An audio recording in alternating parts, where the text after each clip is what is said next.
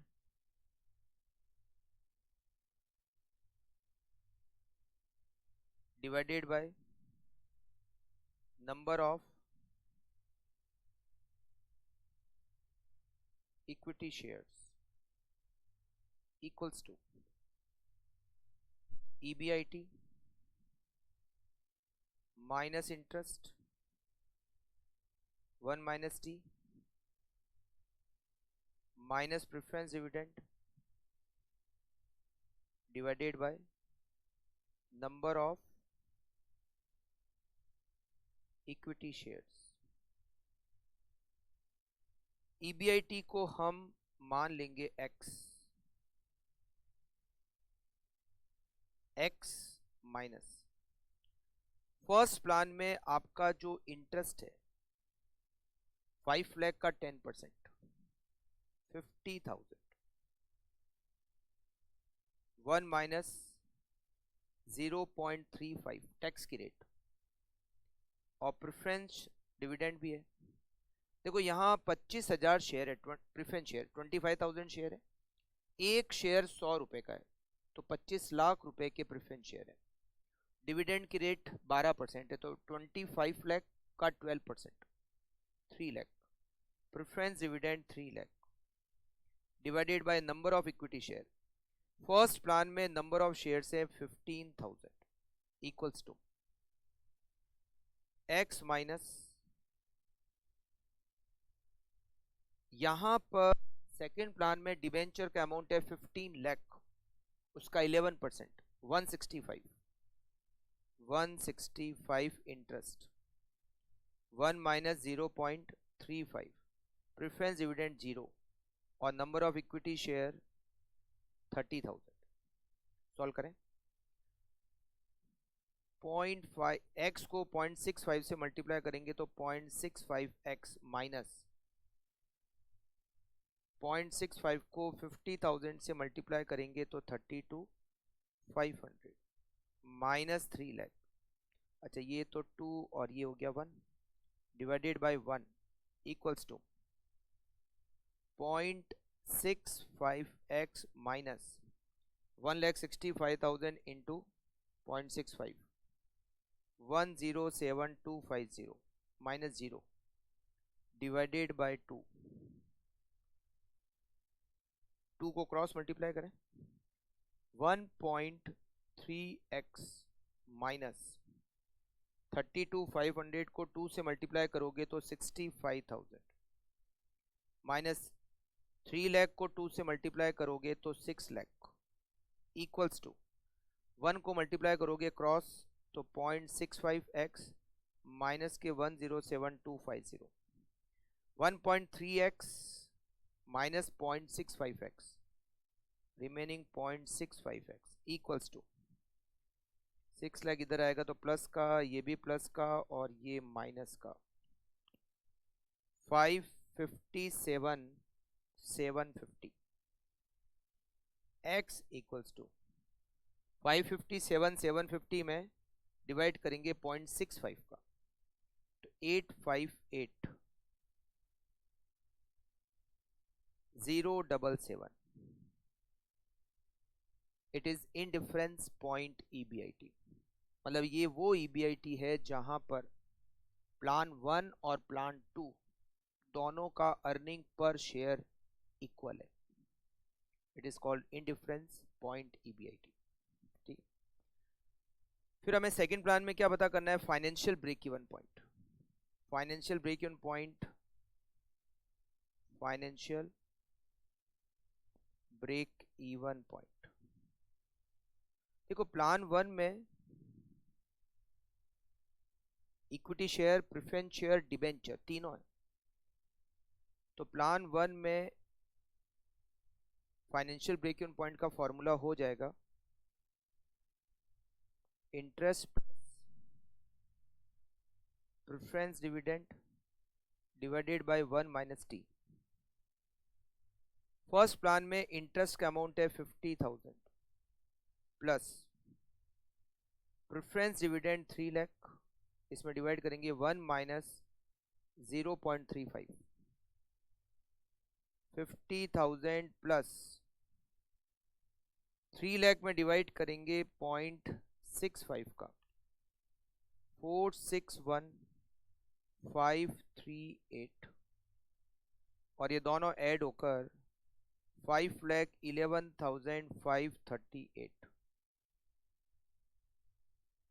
Plan second में equity share है और डेप्ट है, तो प्रेफरेंस डिविडेंड है नहीं, तो प्रेफरेंस डिविडेंड तो जीरो हो गया, तो प्रेफरेंस डिविडेंड वाला पोर्शन खत्म हो गया, तो केवल इंटरेस्ट।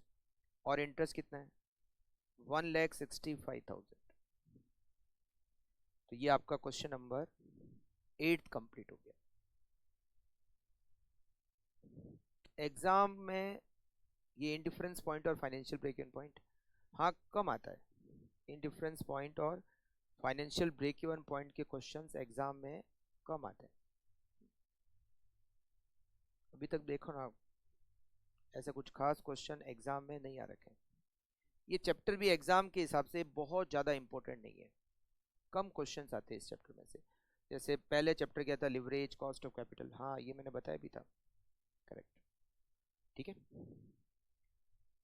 अब इसके बाद एक और क्वेश्चन है, क्वेश्चन नंबर 9th। ये सेकंड टॉपिक का लास्ट क्वेश्चन है। Question number 9th, Z Company Limited is considering 3 financing plan. Key information is as follows. Total investment to be raised, हमें टोटल 40 लाख रुपए चाहिए और हमारे पास 3 प्लान है। प्लान ए 100% इक्विटी से, प्लान बी 50% इक्विटी 50% डेप्ट और plan C 50% equity 50% preference share. Interest की रेट 10% और प्रेफरेंस शेयर पर डिविडेंड की रेट 10%। टैक्स की रेट 50%। एक इक्विटी शेयर 10 रुपए का है, इसको 10 रुपए प्रीमियम पर इशू करेंगे, मतलब issue price 20 rupees. Expected EBIT rupees 18 lakh. आपको ईपीएस पता करना है, आपको फाइनेंशियल ब्रेक इवन पॉइंट पता करना है और आपको इंडिफरेंस पॉइंट भी कैलकुलेट करना है, ठीक है। तो आपको सबसे पहले तो क्या पता करना है, इन तीनों प्लान पर ईपीएस को कैलकुलेट करना है। तो एक काम कर लेते हैं, ये जो तीनों प्लान है पहले एक बार लिख लेते हैं कि तीनों प्लान क्या दे रखे हैं। आप लिखिए ऑल्टरनेटिव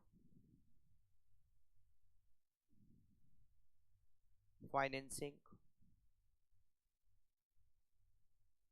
प्लान।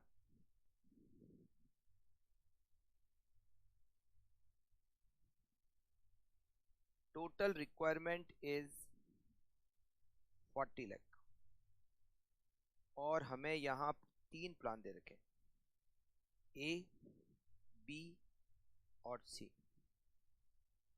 फर्स्ट प्लान ये कहता है कि इक्विटी शेयर से 40 लाख अरेंज कर लो। सेकंड प्लान ये कहता है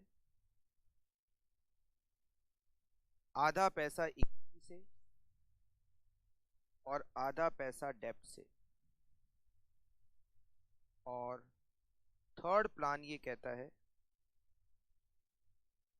कि आधे इक्विटी शेयर से और आधे प्रेफरेंस शेयर से। राधे राधे नहीं कह रहा हूं भाई, आधे आधे कह रहा हूं, जबरदस्ती। 40 लाख 40 लाख 40 लाख, ठीक है, ओके। अब हम सबसे पहले पॉइंट को सॉल्व करते हैं जिसमें हमें ईपीएस कैलकुलेट करना है। ईपीएस का फॉर्मूला क्या होता है, EBIT minus interest 1 minus T minus preference dividend divided by number of equity shares. सबसे पहले प्लान ए में EBIT हमारा 18 लाख है, इंटरेस्ट 0 है, टैक्स की रेट 50% है, प्रेफरेंस डिविडेंड 0। अच्छा, नंबर ऑफ शेयर्स कैलकुलेट करने थे। देखो, पहले प्लान में 40 लाख रुपए के शेयर है, ठीक है, और एक शेयर की इश्यू प्राइस 20 रुपीज है। 10 रुपीज का शेयर 10 रुपीज प्रीमियम पे इश्यू करेंगे तो इश्यू प्राइस कितनी हो गई? 20 रुपीज। आप 40 लाख में 20 का डिवाइड करोगे तो आपको नंबर ऑफ शेयर्स मिल जाएंगे। 40 lakh divided by 20, 2 lakh share हो गए पहले प्लान में। मगर दूसरे प्लान में इक्विटी शेयर का अमाउंट कितना है? 20 लाख। तो 20 lakh divided by 20, 1 lakh share. Plan B में भी 1 लाख शेयर, प्लान सी में भी 1 लाख शेयर, ठीक है। वो लिखना था, नहीं लिखा। B 18 lakh minus second plan में डिबेंचर है 20 लाख, उस पर 10% interest 2 lakh, 1 minus 0.50, preference dividend 0, number of equity share 1 lakh. Plan C 18 lakh minus interest 0, 1 minus 0.50। यहाँ पर प्रेफरेंस डिविडेंड है 2 लाख, 20 लाख के प्रेफरेंस शेयर, उस पर 10% डिविडेंड की rate, divided by number of shares 1 lakh. Number of shares कहाँ से आए? देखो, एक शेयर की फेस वैल्यू 10 रुपए और 10 रुपए प्रीमियम पर इश्यू करेंगे तो एक शेयर की इश्यू प्राइस क्या हो गई? 20। तो जो आपका इक्विटी शेयर कैपिटल का अमाउंट है, जैसे फर्स्ट ऑप्शन में हम 40 लाख रुपीज इक्विटी शेयर से अरेंज करेंगे और एक शेयर की इश्यू प्राइस 20, तो हमें कितने शेयर इश्यू करने पड़ेंगे? 40 lakh divided by 20, 2 lakh share. Same ऐसे ही सेकंड ऑप्शन में 20 लाख अरेंज करने इक्विटी शेयर से और एक शेयर से 20 रुपीज, तो 20 lakh divided by 20, 1 lakh share issue करने पड़ेंगे, है ना। सेम ऐसे ही थर्ड में 18 lakh multiply by 0.5 divided by 2 lakh, earning पर share 4.50, 16 lakh multiplied by 0.5 divided by 1 lakh 8, 16 lakh minus 2 lakh divided by 18 lakh 9 lakh 9 lakh 18 lakh में से 18 लाख को 0.5 से किया 9 lakh, 9 lakh minus 2 lakh divided by 1 lakh rupees 7। बताना नहीं कौन सा प्लान बेस्ट है, केवल ये बताना था कि ईपीएस निकालो, ठीक है, हो गया ईपीएस। सेकंड पॉइंट में दे रखा है financial break even point calculate करो। Financial break even point, financial break even point सबसे पहले प्लान ए। प्लान ए में केवल और केवल इक्विटी शेयर है, इंटरेस्ट भी नहीं, प्रेफरेंस डिविडेंड भी नहीं, तो फाइनेंशियल ब्रेक इवन पॉइंट हो गया 0, मतलब 0 EBIT पर EPS भी 0 होगा। प्लान बी में इक्विटी शेयर है और डेप्ट है, तो फॉर्मूला हो जाएगा केवल इंटरेस्ट, और इंटरेस्ट कितना है? ₹2 लाख। प्लान सी में इक्विटी शेयर है और प्रेफरेंस शेयर है, फॉर्मूला होगा preference dividend divided by 1 minus T. Preference dividend कितना है? 2 lakh divided by 1 minus 0.50, 4 lakh, financial break even point. अब सबसे लास्ट में हमें कैलकुलेट करना है indifference point EBIT। Indifference point EBIT, अब यहां पर 3 प्लान दे रखे हैं, तो मैंने आपको लास्ट क्लास में एग्जांपल दिया था कि अगर 3 टीम हो जाए तो कितने मैच होंगे? तो 3 मैच होंगे। तो यहाँ पर 3 प्लान दिए हुए हैं, एक टाइम पर दो के बीच का ही फाइनेंशियल इनडिफरेंस पॉइंट निकल सकता है। तो आपको कैलकुलेट करना पड़ेगा between plan A and B, plan A and C, और between plan B and C. तो सबसे पहले between plan A and B, EPS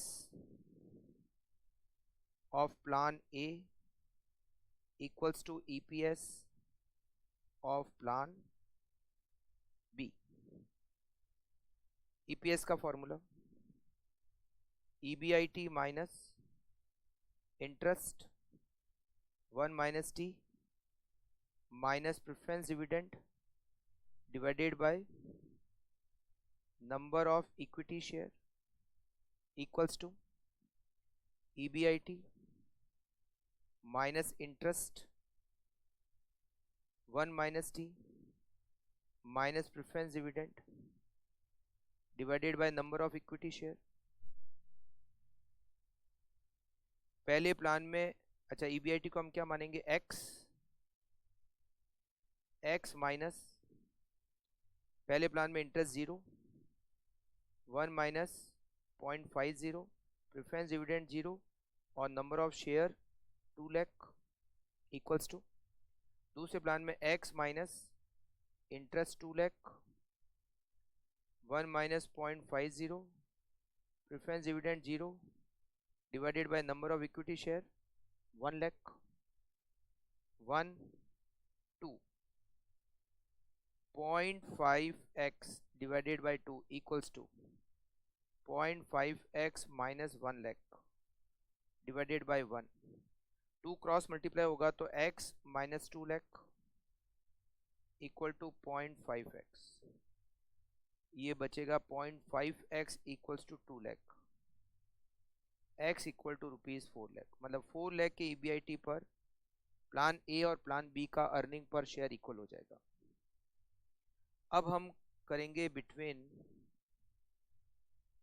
plan A and सी,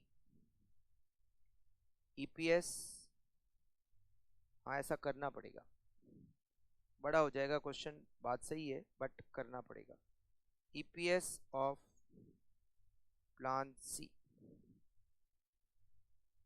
मैं सीधा फॉर्मूला लगा दूं, x माइनस, पहले प्लान में interest 0, 1 minus 0.5 minus preference dividend 0, number of share 2 lakh. Third plan में x माइनस इंटरेस्ट, यहाँ भी 0 है, 1 minus 0.50, preference dividend 2 lakh divided by number of equity share 1 lakh, ये 1 और ये 2, तो यहाँ पर 0.5x divided by 2 equal to 0.5x minus 2 lakh divided by 1, x minus 4 lakh equal to 0.5x, x equal to 4 lakh divided by 0.5, ₹8 lakh. 8 lakh के EBIT पर अर्निंग पर शेयर दोनों प्लान का बराबर होगा। अब between plan B and C, between plan B and C, correct, EPS of plan B, यहाँ दिक्कत आ रही है इसमें प्लान बी और सी में, हाँ वो दिक्कत क्यों आ रही है वो मुझे पता है, सॉल्व करते हैं, ठीक है। EPS of plan C, x minus 2 lakh, plan B में इंटरेस्ट है 2 लाख का, 1 minus 0.50 minus preference dividend 0 divided by number of equity share 1 lakh, x minus 0, plan C में इंटरेस्ट 0 है, 1 minus 0.50 minus preference dividend 2 lakh divided by number of equity share 1 lakh, 1 और 1, 0.5x minus 1 lakh divided by 1 equals to 0.5x minus के 2 lakh divided by 1, cross multiply कर रहे हैं, 1 को multiply करेंगे यहाँ से और ये इसको यहाँ से, पहले 1 को मल्टीप्लाई करते हैं तो 0.5x माइनस के 2 lakh equal to 0.5x minus के 1 लाख। अब क्या होगा, 0.5x माइनस के 0.5x इक्वल टू माइनस के 1 लाख प्लस के 2 लाख, तो x है, x 0 हो गया, 0 इक्वल टू प्लस के 1 लाख। ये क्या हुआ, मतलब यहाँ पर x की वैल्यू सॉल्व नहीं हुई। It means indifference point her bar calculate होगा ही होगा, ये जरूरी नहीं। मतलब ऐसा, ये जो प्लान बी और सी के बीच में ऐसा कोई ईबीआईटी नहीं है जहां पर इन दोनों का अर्निंग पर शेयर इक्वल होगा। तो यहां पर हम लिखेंगे indifference point between plan B and C cannot be calculated। और ये आपका क्वेश्चन नंबर 9 कंप्लीट हो गया और इस चैप्टर का सेकंड टॉपिक भी कंप्लीट हो गया। करेक्ट। अब हम स्टार्ट करेंगे, लिख लिया आप लोगों ने? स्टार्टिंग से थोड़ा बताएं। चलिए भाई, कहाँ से बताना है? इंडिफरेंस पॉइंट से बताना है। चलिए लिख लीजिए। फिर हम इस चैप्टर में स्टार्ट करेंगे सबसे लास्ट टॉपिक। आज उसके बारे में बहुत कुछ डिस्कस कर लेंगे।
Okay,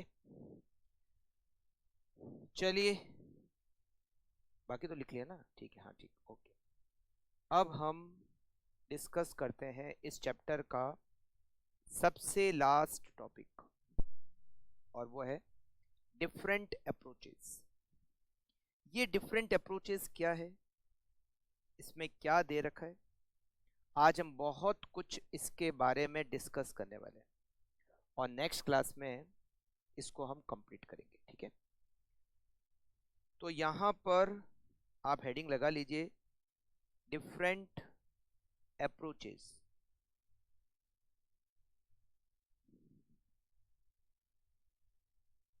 different approaches,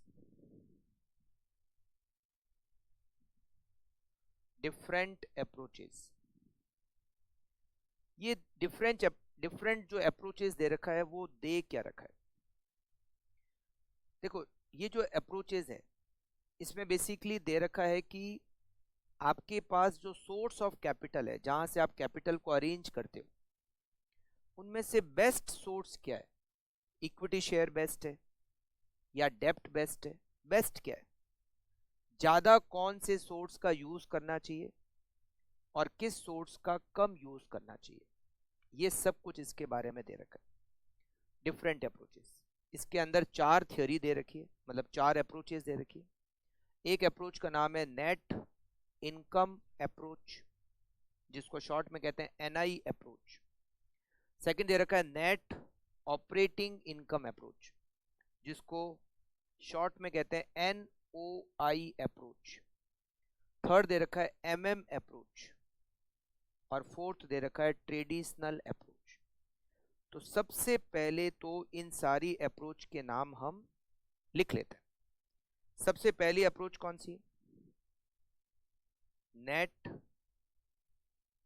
income approach, short में कहते हैं N I approach. Second net operating income approach, short में कहते हैं N O I approach. Third approach है एमएम अप्रोच, एमएम अप्रोच। और last approach is traditional approach, traditional approach. 4 approach है। कुछ अप्रोच का मानना है कि डेप्थ बेस्ट है, कुछ अप्रोच का मानना है कि सारी बेस्ट है ना। तो अलग अलग अप्रोच के अंदर अलग अलग दे रखा है। ये सारी अप्रोच हम स्टार्ट करें उससे पहले इन सारी अप्रोचेस के अंदर कुछ एजम्पशंस है, तो हम क्या करते हैं, वो सारी एजम्पशंस जो इस अप्रोच के अंदर दे रखी है वो लिख लेते हैं कि क्या क्या एजम्पशन है। वो एजम्पशन इन सारे सबके लिए एजम्पशंस आप लिखिए, एजम्पशंस। सबसे पहली एजम्पशन, सबसे फर्स्ट एजम्पशन दे रखी है no preference share, no preference share capital. इन अप्रोचेस के अंदर दे रखा है कि प्रेफरेंस शेयर कैपिटल होती ही नहीं है, प्रेफरेंस शेयर कैपिटल होती ही नहीं है। ठीक है, तो मतलब इक्विटी शेयर होता है और डेप्ट होता है। डेप्ट का मतलब डिबेंचर हो सकता है, लोन हो सकता है, प्रेफरेंस शेयर होते ही नहीं है। Second, no retained earning, no retained earning मतलब एक कंपनी जितना भी अर्न करती है वो सारा का सारा डिस्ट्रीब्यूट कर देती है, जो भी बचा वो डिविडेंड देती है। मतलब पहले कंपनी इंटरेस्ट देगी और जो पीछे बच गया वो सारा dividend, no retained earning. Third, K E हमने पढ़ा है लास्ट चैप्टर में, K E always higher than cost of डेप्ट। इक्विटी की कॉस्ट डेप्ट की कॉस्ट से हमेशा ज्यादा होती है। इक्विटी की कॉस्ट डेप्ट की कॉस्ट से हमेशा ज्यादा होती है, मतलब डिबेंचर की कॉस्ट और लोन की कॉस्ट से हमेशा ज्यादा होती है इक्विटी की कॉस्ट। क्यों? क्योंकि इक्विटी की कॉस्ट का मतलब होता है एक्सपेक्टेड रेट।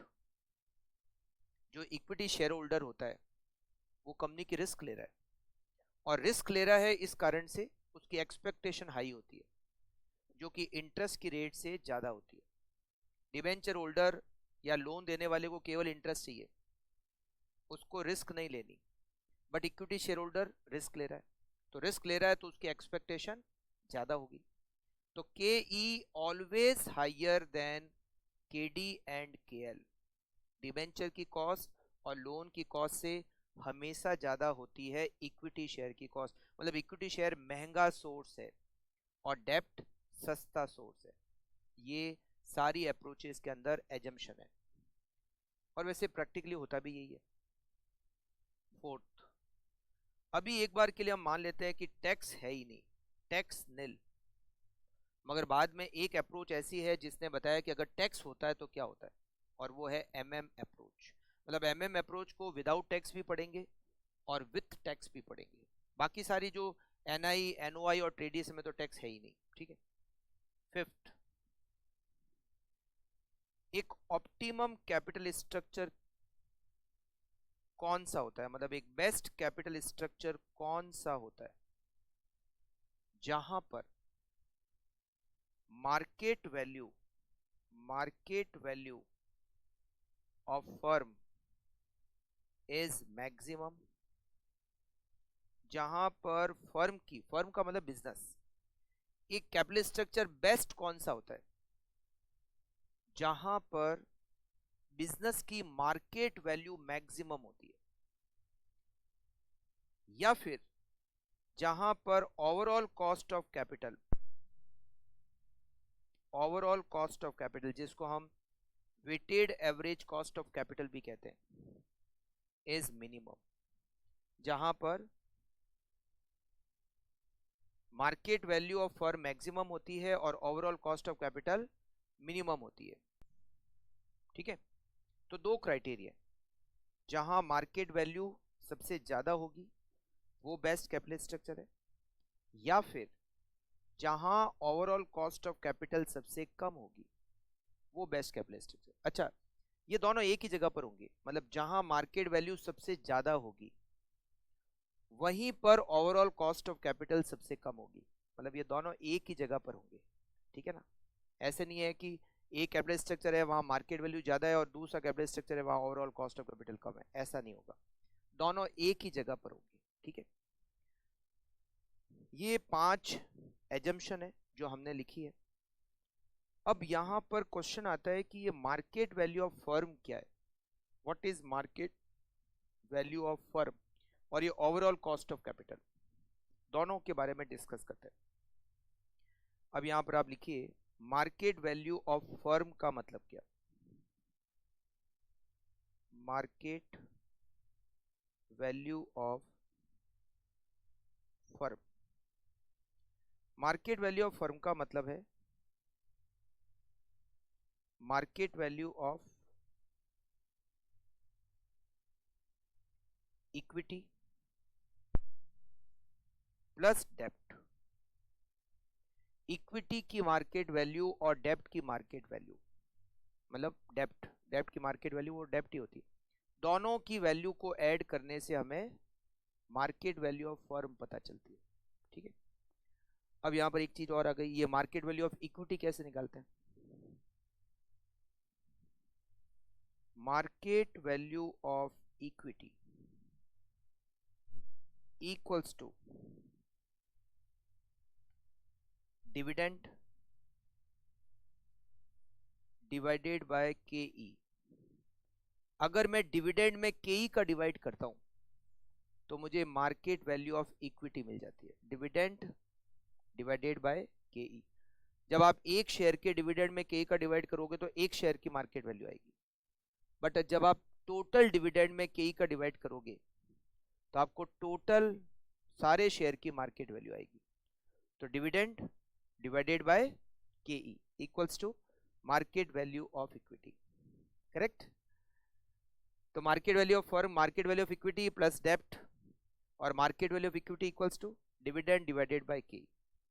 अच्छा, एक चीज और, ये जो ओवरऑल कॉस्ट ऑफ कैपिटल है इसको कैसे कैलकुलेट करते हैं, ओवरऑल कॉस्ट ऑफ कैपिटल की कैलकुलेशन कैसे होती है।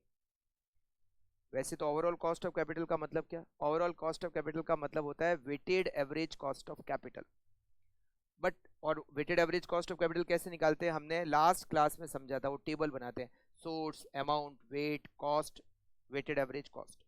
बट इस चैप्टर में weighted average cost of capital की कैलकुलेशन इतना पीड़ादायक नहीं है, ऐसा नहीं कि आपको टेबल बनानी पड़े सोर्स, अमाउंट, वेट, नहीं, इतनी पीड़ादायक नहीं है। यहाँ पर एक छोटा सा फॉर्मूला है, बहुत छोटा सा फॉर्मूला है, overall cost of capital,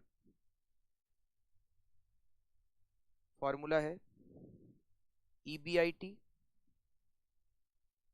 divided by market value of firm multiply by 100। कितना छोटा फॉर्मूला है, EBIT divided by market value of firm into 100। ठीक है, तो ये तो जनरल चीजें डिस्कस की कि एक बेस्ट कैपिटल स्ट्रक्चर वो होता है जहां पर मार्केट वैल्यू ऑफ फर्म सबसे मैक्सिमम होता है, वो कैसे निकालते हैं वो डिस्कस किया। ओवरऑल कॉस्ट ऑफ कैपिटल जहां कम होता है वो बेस्ट होता है, ओवरऑल कॉस्ट ऑफ कैपिटल कैसे कैलकुलेट होता है वो डिस्कस किया। ठीक है, और ये कुछ जनरल एजम्पशन थी। अब हम वन बाय वन डिस्कस करते हैं, नेट इनकम अप्रोच से स्टार्ट करते हैं। ठीक, ज़्यादा दिक्कत वाले नहीं है। अच्छा, थोड़ा समझना अच्छा है, मगर इनके जो क्वेश्चंस है उनको सॉल्व करना बहुत आसान है, क्योंकि क्वेश्चंस बहुत इजी है। मतलब क्वेश्चंस को सॉल्व करने का एक फिक्स पैटर्न है, सारे क्वेश्चन वैसे ही सॉल्व करने हैं, तो ज़्यादा दिक्कत वाला मैटर नहीं है। सबसे पहले बात करते हैं नेट इनकम अप्रोच की। Net income approach, net income approach.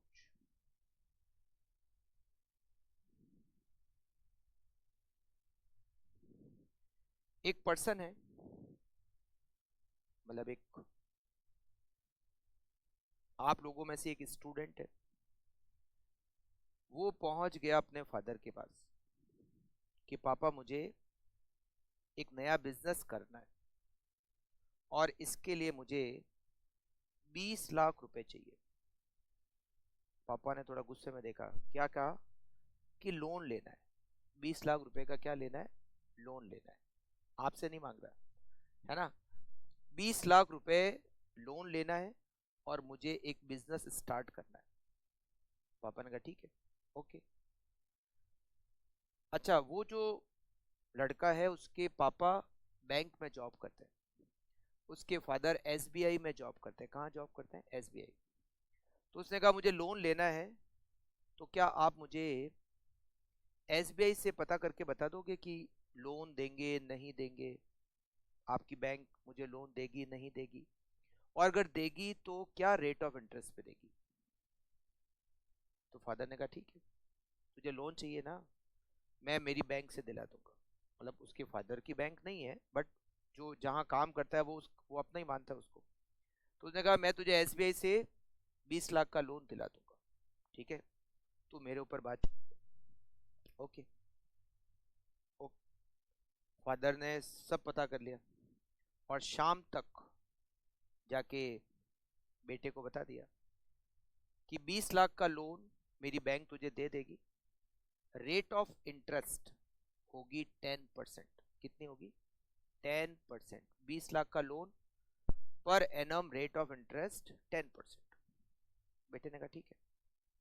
फिर बेटे ने सोचा कि क्यों ना कोई और बैंक भी पता कर ले, क्या पता कुछ और अच्छा प्रपोजल मिल जाए।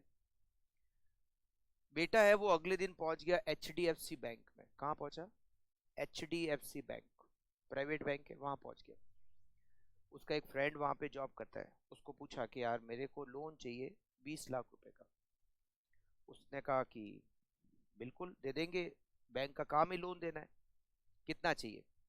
उसने कहा मुझे 20 लाख का लोन लेना है और मुझे ये टेक्सटाइल का कुछ काम स्टार्ट करना है। एचडीएफसी बैंक का जो उसका फ्रेंड था मैनेजर, उसने कहा ठीक है यार, दे देंगे। सारा कुछ देख के उसने कहा बिल्कुल दे देंगे, कब देना है बता। तो उसने कहा कि यार रेट ऑफ इंटरेस्ट क्या है? तो रेट ऑफ इंटरेस्ट बताई 9%।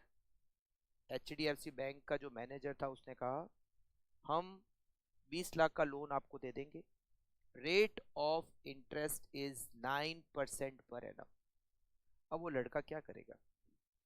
अपने पापा की बैंक से लोन लेगा या अपने दोस्त की बैंक से लोन लेगा? पापा की बैंक से रेट ऑफ इंटरेस्ट 10% और दोस्त की बैंक से 9%। दिखती बात है, जहां फायदा हो रहा है वहीं से लेंगे। लोन लेना है जहां से फायदा हो रहा है वहां लेंगे। तो एसबीआई से क्यों लेंगे? उसको एसबीआई में क्या इंटरेस्ट है?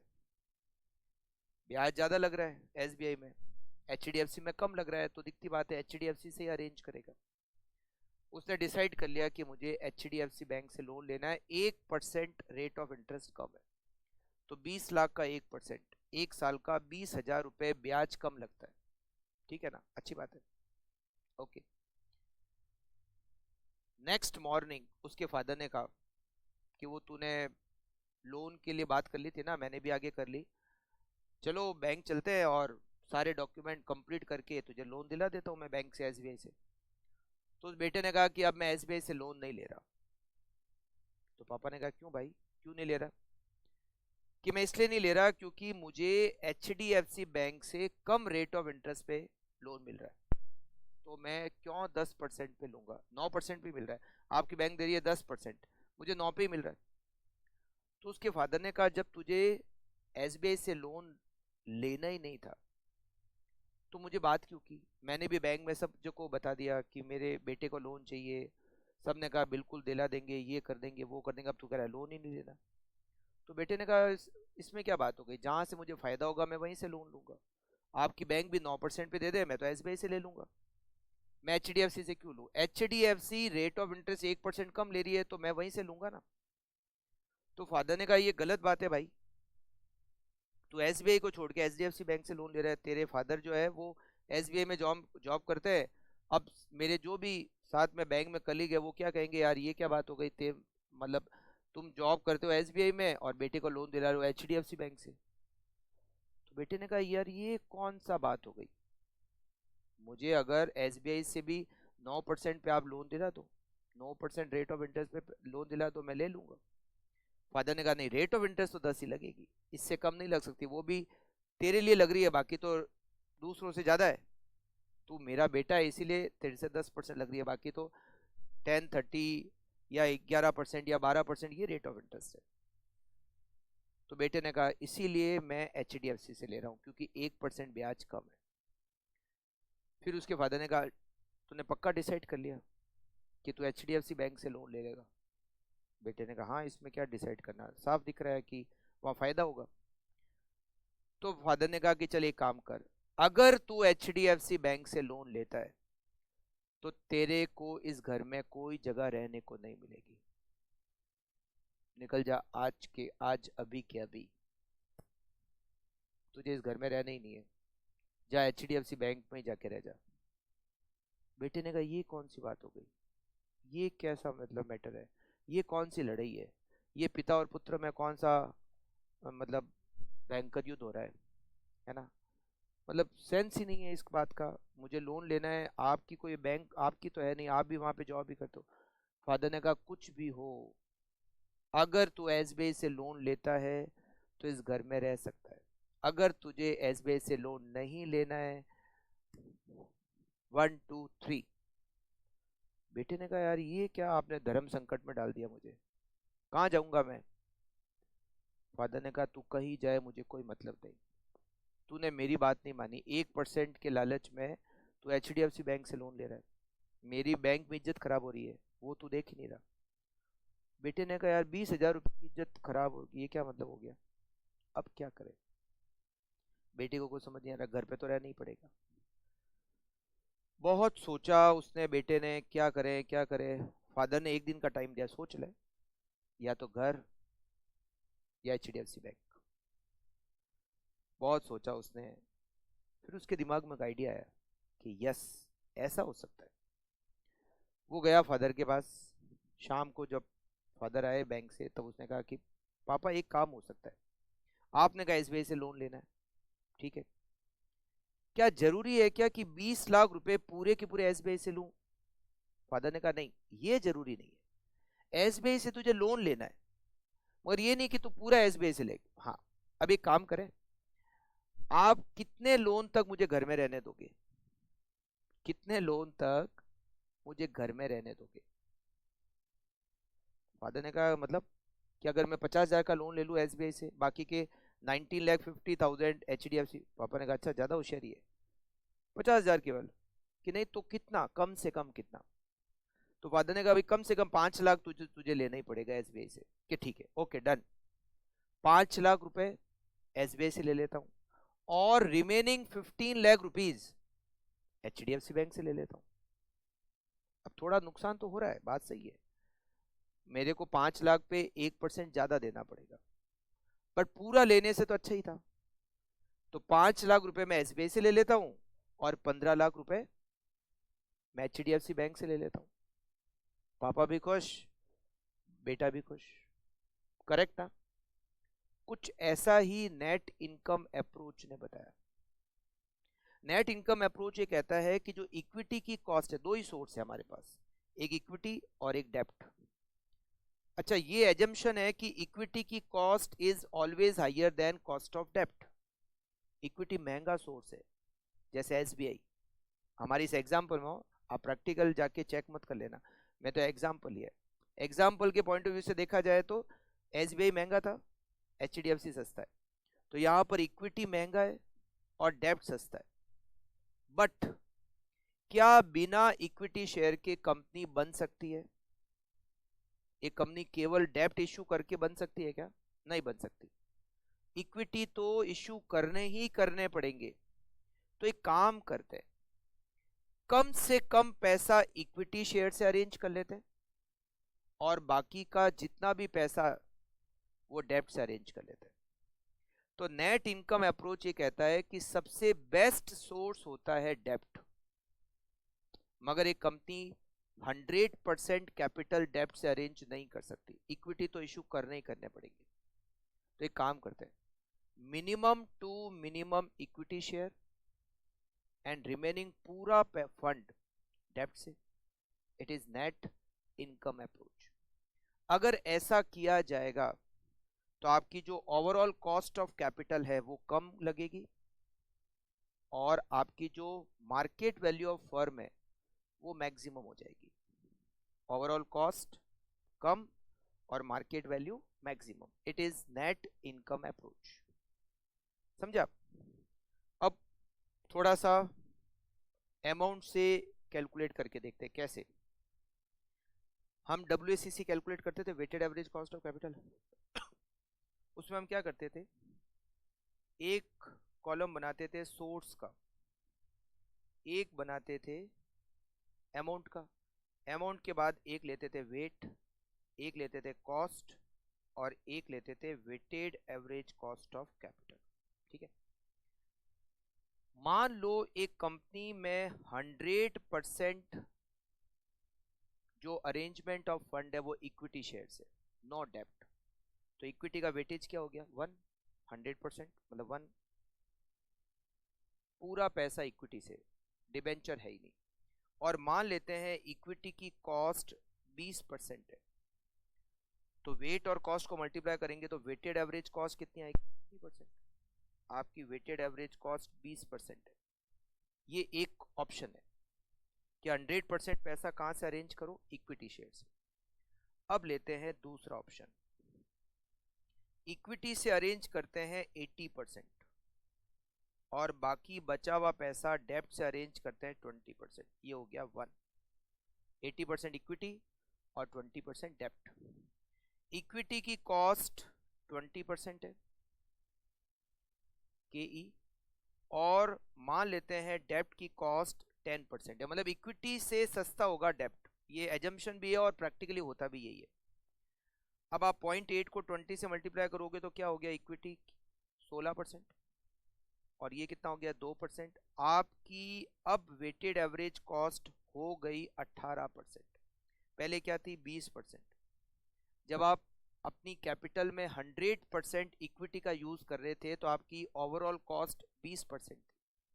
बट जैसे ही आपने कुछ पैसा डेब्ट से अरेंज किया और बाकी का पैसा इक्विटी से अरेंज किया, आपकी वेटेड एवरेज कॉस्ट कम हो गई, 18% हो गई। मान लो एक तीसरा ऑप्शन लेते हैं, इक्विटी को 60% कर देते और कम कर देते और डेब्ट को 40% कर देते। इक्विटी की कॉस्ट 20% और डेब्ट की कॉस्ट 10%। इक्विटी 12 और ये हो गई 4। अब आपकी जो वेटेड एवरेज कॉस्ट है वो कम होकर और कम हो गई, 16% हो गई। 16% क्यों हो गई? क्योंकि आपने डेब्ट का प्रोपोर्शन बढ़ाया है और इक्विटी का कम किया है। आप डेब्ट को बढ़ाते जाओगे, इक्विटी को कम करते जाओगे तो आपकी weighted average cost of capital decrease होती जाएगी। अब लेते हैं फोर्थ ऑप्शन, इक्विटी को और कम कर देते हैं 40% और डेब्ट को कर देते हैं 60%। डेब्ट को कर देते हैं 60%, मतलब अब इक्विटी से केवल 40% अरेंज कर रहे हैं और रिमेनिंग 60% हम डेब्ट से अरेंज करें। इसकी कॉस्ट 20, इसकी कॉस्ट 10, ये हो गया 8%, ये हो गया 6%, ओवरऑल कॉस्ट इज 14%, और कम हो गई। देखो 16 से 14 आ गई। मान लो इक्विटी को और कम कर दें, केवल 20% इक्विटी और रिमेनिंग 80% डेप्ट। ठीक है, अब आपकी कॉस्ट क्या होगी? 20% और 10%, 4% और 8%। आपकी वेटेड एवरेज कॉस्ट अब केवल 12% हो गई है। मतलब जब आप 100% कैपिटल को इक्विटी से अरेंज कर रहे थे, आपकी weighted average cost of capital 20% थी। बट जैसे ही आपने इक्विटी को केवल 20% और डेब्ट से 80% अरेंजमेंट किया, आपकी weighted average cost of capital केवल 12% हो गई है। कॉस्ट ऑफ कैपिटल 8% कम कर दी। अगर ऐसा पॉसिबल होता कि 100% डेब्ट होता, अगर पॉसिबल होता तो 10, तो ये आपका 10, मगर ऐसा पॉसिबल नहीं है। क्या करें? अब्बा घर में नहीं रहने दे हाँ, अब्बा घर में नहीं रहने देंगे, पापा घर में नहीं रहने देंगे। क्यों? क्योंकि वो कहते हैं भाई एसबीआई से तो पैसा लेना ही पड़ेगा, है ना। हाँ, तो आप 100% फंड को डेब्ट से अरेंज नहीं कर सकते, बट अगर ऐसा कर पाते तो आपकी ओवरऑल कॉस्ट ऑफ कैपिटल और कम हो जाती। It is NI approach, maximum use of डेब्ट and minimum use of equity. Maximum use of डेब्ट, मिनिमम यूज ऑफ इक्विटी। ऐसा करोगे तो आपकी overall cost of capital minimum हो जाएगी, और आप overall cost of capital minimum और आपकी market value of firm maximum. It is NI approach, net income approach. But एक और अप्रोच बनी NOI। अब यहां पर आपको एक अच्छी बात मैं बताता हूं। अगर टैक्स नहीं है, मैं यहीं पर लिख लेता हूं NOI, कंपैरिजन में थोड़ा सा ठीक रहेगा, NOI और MM सेम है। NOI और MM सेम है, मतलब ये दो अप्रोच में एक ही चीज दे रखी है। हम MM में आगे टैक्स भी दिया हुआ है, ठीक है ना। तो NOI और MM सेम, तो आपको 4 की जगह 3 अप्रोच ही पढ़नी पड़ी। तो यहां पे अब हम लेते हैं कि इसने क्या बताया आपको। NOI ने कहा कि ये जो इसने बताया है, ये जो इसने खिचड़ी पकाई है NI अप्रोच ने, ये सही नहीं है, ये अच्छा इंसान नहीं है। ये जो बात बता रहा है वो, इसमें कुछ गड़बड़ियां हैं। ये हो गई NI। अब हम बात करते हैं NOI और MM। NOI and MM। NOI ने ये माना कि डेब्ट की कॉस्ट कम होती है, डेब्ट सस्ता है और इक्विटी महंगा है। मगर क्या बिना इक्विटी के कंपनी बना सकते हो? क्या 100% डेब्ट से कंपनी बन सकती है? नहीं। इक्विटी शेयर इशू करना तो कंपल्सरी है, कुछ भी करो करना तो पड़ेगा। इसने कहा ऐसा है कि जब एक कंपनी में, जैसे फर्स्ट सिचुएशन है, अब अपन फर्स्ट टू फर्स्ट सिचुएशन से, यहां पर पहली सिचुएशन में केवल और केवल इक्विटी है। इक्विटी का वेटेज कितना है? 1। मतलब 100% फंड कहां से अरेंज करो? इक्विटी से अरेंज करो। कॉस्ट 20%, वेटेड एवरेज कॉस्ट क्या हो गई? 20%। ठीक है, ओके, समझ में आ गई बात। बट ये कह रहा है कि सेकंड ऑप्शन में आपने जो किया है वो गड़बड़ है। सेकंड ऑप्शन में जो किया है वो गड़बड़ है। गड़बड़ क्या है? देखो, फर्स्ट ऑप्शन में लोन नहीं था, बट सेकंड ऑप्शन में लोन है। जब एक बिजनेस में लोन लिया जाता है तो वहां पर रिस्क क्रिएट होती है। लोन लेने से रिस्क आती है, मतलब लोन अकेला नहीं आता, उसके साथ में रिस्क की भी एंट्री हो जाती है। लोन के साथ में रिस्क कैसे आती है? लोन के साथ में रिस्क आती है कि जब एक कंपनी लोन लेती है तो उस पर इंटरेस्ट का पेमेंट करना पड़ता है, चाहे बिजनेस चले नहीं चले, आपको ब्याज तो देना ही देना है। कौन सी रिस्क हमने पढ़ी थी लिवरेज में? Financial risk. अच्छा, लोन भी लाइफ टाइम के लिए तो नहीं मिलता। लोन का एक टाइम पीरियड होता है, 5 7 साल, 8 साल, 10 साल। उसके बाद आपको लोन का रीपेमेंट करना होता है। उस समय पैसे कहाँ से आएंगे? मगर इक्विटी में ये दोनों ही रिस्क नहीं रहती। इक्विटी का वापस पेमेंट नहीं करना पड़ता, और दूसरा, इक्विटी पर कोई फिक्स डिविडेंड देने की जरूरत ही नहीं है। प्रॉफिट होगा तो देंगे, अदरवाइज जरूरत नहीं है। तो लोन लिया मतलब रिस्क आई। अब आपने कहा ये जो केई है, व्हाट इज केई? केई का मतलब होता है एक्सपेक्टेड रेट। केई का मतलब क्या होता है? शेयर होल्डर की एक्सपेक्टेड रेट।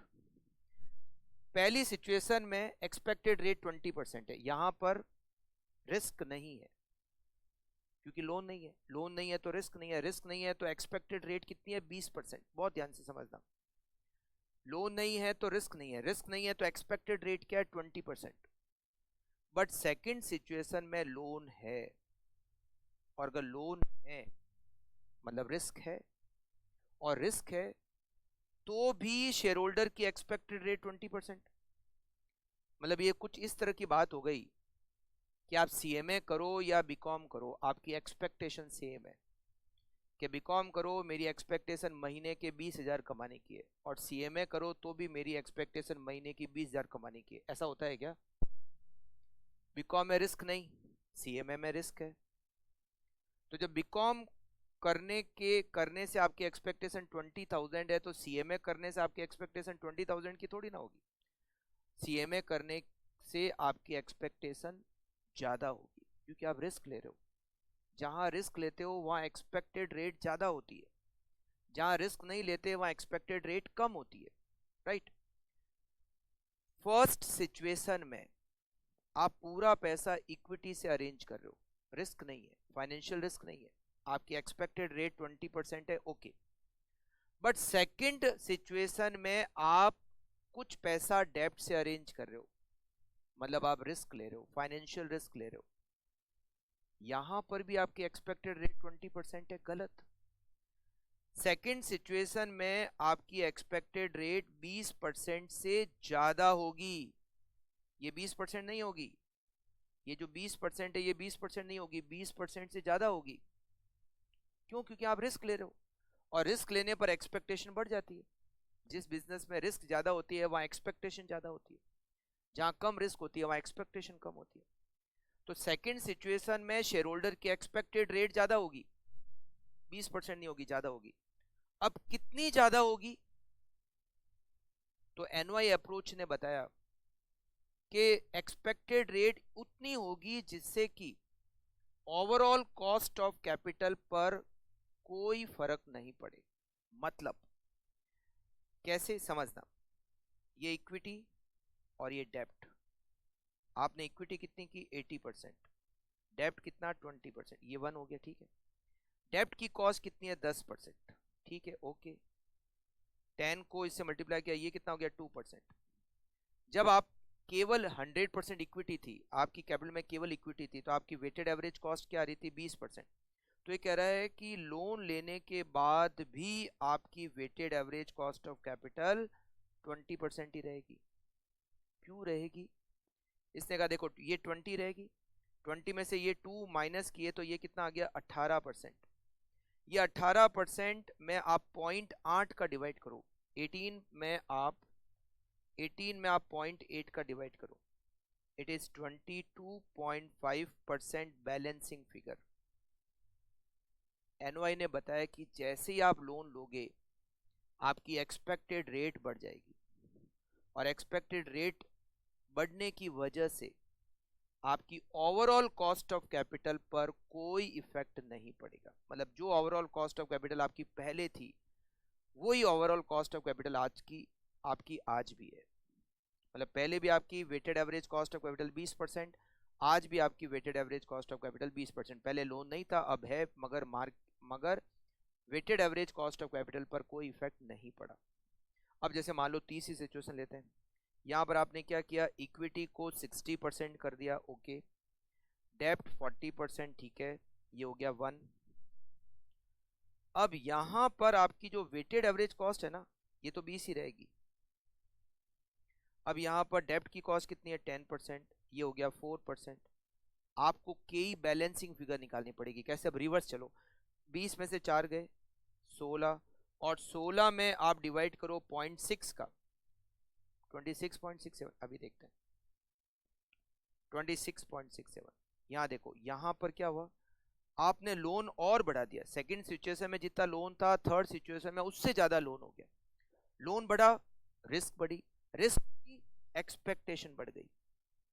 सेकंड सिचुएशन में एक्सपेक्टेड रेट थी 22.5, 22.5, मगर थर्ड सिचुएशन में रिस्क बढ़ गई, इसलिए एक्सपेक्टेशन भी बढ़कर हो गई 26.67। तो ये कहना है एनवाई अप्रोच का कि आप चाहे लोन लो चाहे मत लो, चाहे 100% इक्विटी से अरेंजमेंट करो, चाहे 80% इक्विटी से अरेंजमेंट करो, चाहे 70% इक्विटी से अरेंज करो, कुछ भी कर लो, आपकी ओवरऑल कॉस्ट ऑफ कैपिटल पर कोई फर्क नहीं पड़ने वाला है। कुछ भी करो सब बेस्ट है, कुछ भी करो सब अच्छा है ना। आप खाने में बुलाओ, मिठाई गुलाब जामुन हो तो भी अच्छी, रसगुल्ला हो तो भी अच्छा, मालपुए हो तो भी अच्छे, सब अच्छे, सब बेस्ट है, समझा। मतलब किसी में कोई फर्क नहीं है। खाना नहीं करोगे आप, ठीक है, कोई बात नहीं, मैं करूं, ठीक है। अभी अपन पढ़ लें। तो यहाँ पे मतलब मैंने एग्जाम्पल गलत ले लिया, ठीक है ना। तो यहाँ पर एनवाई अप्रोच का ऐसा मानना है कि आप चाहे डेब्ट से पैसा अरेंज करो, चाहे इक्विटी से अरेंज करो, चाहे कितना भी कहीं से अरेंज करो, आपकी ओवरऑल कॉस्ट ऑफ कैपिटल पर कोई इफेक्ट नहीं पड़ने वाला। जैसे चौथा ऑप्शन, इक्विटी, इक्विटी और डेब्ट, ये 1, या इक्विटी का वेटेज है 0.4, डेब्ट का वेटेज है 0.6, आपकी ओवरऑल कॉस्ट ऑफ कैपिटल 20% ही रहेगी। अब यहाँ पर 10% के हिसाब से ये हो गया 6%, 20 में से 6 गए तो ये हो गया 14, और 14 में 0.4 का डिवाइड करोगे तो 35%, देखता हूँ अभी, 35%। ये देखो और बढ़ गई आपकी ओवरऑल कॉस्ट ऑफ कैपिटल, और बढ़ गई। क्यों बढ़ गई? क्योंकि लोन बढ़ गया, लोन बढ़ गया तो रिस्क बढ़ गई, रिस्क बढ़ गई तो एक्सपेक्टेड रेट बढ़ गई। तो जैसे जैसे लोन बढ़ाते जाएंगे केई बढ़ती जाएगी, और केई बढ़ने से ओवरऑल जो आपका इफेक्ट आ रहा था, मतलब लोन लेने का जो फायदा हो रहा था आपको, वो फायदा खत्म हो गया। क्यों खत्म हो गया? क्योंकि केई बढ़ गई। इक्विटी लास्ट, ये भी कर ही लेते हैं, यहाँ 20%, डेप्ट 80%, ये 1, मगर ये आपकी कॉस्ट 20% ही रहेगी। ये है 10%, तो ये हो गया 8%, 20 में से 8 गए तो 12, 12 में 0.2 का डिवाइड किया तो 60%, के ही बढ़कर हो गई 60%, क्योंकि रिस्क बहुत ज़्यादा बढ़ गई। तो ये है NOI अप्रोच, यानी कि MM अप्रोच। तो MM अप्रोच में चाहे आप कुछ भी करो, आपकी overall cost of capital same रहती है, और आपकी मार्केट वैल्यू ऑफ फर्म भी सेम रहती है, चाहे लोन लो चाहे मत लो। एक और अप्रोच है यहां पर, और वो है ट्रेडिशनल अप्रोच। ट्रेडिशनल अप्रोच ने कहा कि भाई ये दोनों ही पागल है मतलब NI और NOI ये दोनों ही पागल है, इनको ले जाओ आप पागल खाने। इन दोनों, ये दोनों ही खोटे हैं, दोनों ही गलत है। अब क्या गड़बड़ी है समझना। ट्रेडिशनल ने क्या बताया? ट्रेडिशनल ने कहा कि NI अप्रोच गलत है। क्यों गलत है?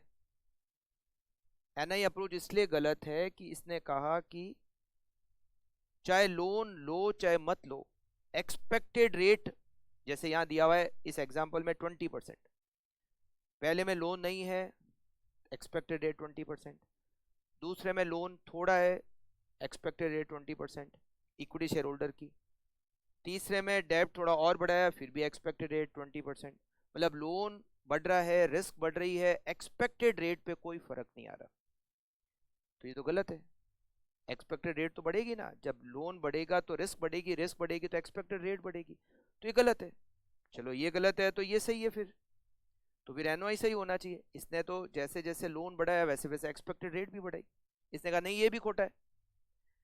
इसने क्या किया एनओआई अप्रोच ने कि यहाँ के कितनी है 20, यहाँ के हो गई 22.5। ये 22.5 कैसे निकाला? ये 22.5 निकाला आपने बैलेंसिंग फिगर। क्या किया आपने?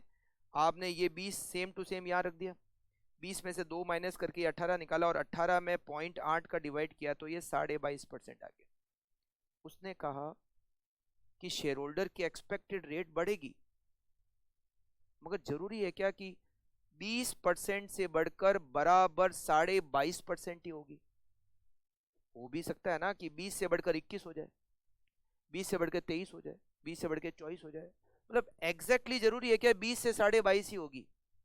अब जैसे यहाँ 22.5 से बढ़कर 26.67, तो ये जरूरी है क्या कि 26.67 ही होगी? मैं तो कहता हूँ 25 भी हो सकती है, 30% भी हो सकती है, 28% भी हो सकती है, 27 भी हो सकती है।